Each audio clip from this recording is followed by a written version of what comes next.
it's test day today. Time to see if we've learned anything this unit. So once you get your test, you may begin. You color yourself. You know, we grew up taking lots of tests and exams. And just that word test raises anxiety for a lot of people. We wonder, have I studied enough? Do I know enough? What if I fail? What happens next? But in a lot of ways, life is full of tests. In fact, God uses tests for us all the time. The problem is, though, that the answers aren't always as simple as true or false. So my church and I are doing a book study on the book of Judges, and one of the major themes in this book is God testing his people. If you read it with us, and I hope that you do, you hear the writer say again and again, Israel had no king. Everyone did as they saw fit. This was specifically referring to the fact that the nation of Israel didn't have an earthly king, but implicitly I think the author is trying to state that they weren't really relying on God as their king. Their continual disobedience and lack of any sort of moral compass was evidence of this. To put it nicely, let's say their test was covered in red ink.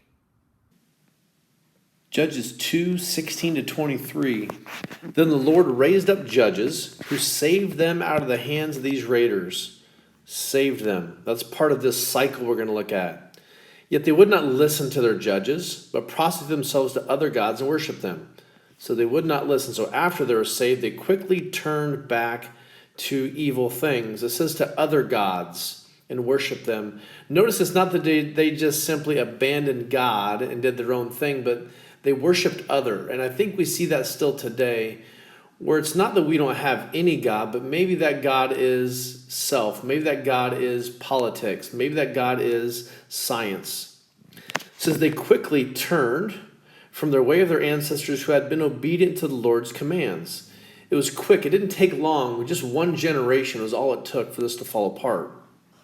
Whenever the Lord raised up a judge for them, he was the judge and saved them out of the hands of their enemies as long as the judge lived. For the Lord relented because of their groaning under those who oppressed and afflicted them. He relented because of their groaning. So then we see another stage still. But when the judge died, the people returned to ways, there's another one, even more corrupt. Notice that it gets even worse generation after generation. The farther they get from the Lord, following other gods and serving and worshiping them, they refuse to give up their evil practices and their stubborn ways. So notice this.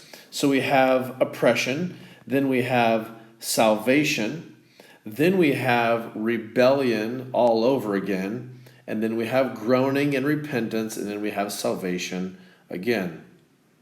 But he's tired of this. Verse 20 says, therefore the Lord was very angry with Israel and said, because this nation has violated the covenant I ordained for their ancestors and has not listened to me, I will no longer drive them out before any of them, the nations, when Joshua left when he died.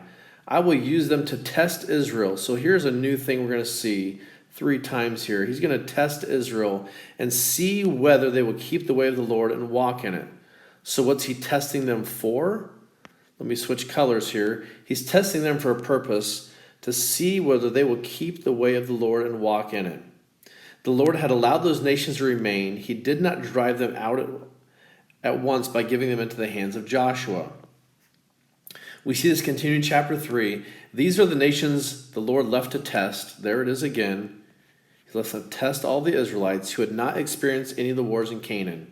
He did this only to teach, there's another word for test, warfare to the descendants of the Israelites who had not previous battle experience.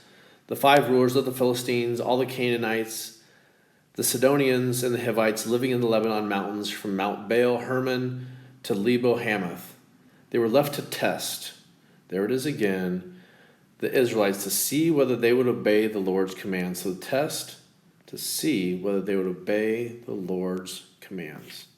Same thing as before.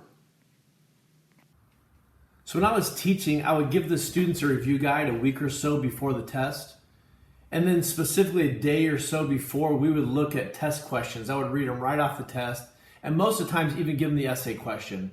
And I would say to my students, I have zero interest in tricking you. None of this is to be a mystery. I simply want you to know it. Neither is God's test for us any sort of mystery. He told them the covenant stipulations. He gave them his law, what he required them to do. In a nutshell, he wanted them to be faithful to him in the same way that he had been faithful to them. So the reality is, I get an F, but by Jesus' work, he turns it to an A+. And that's the good news.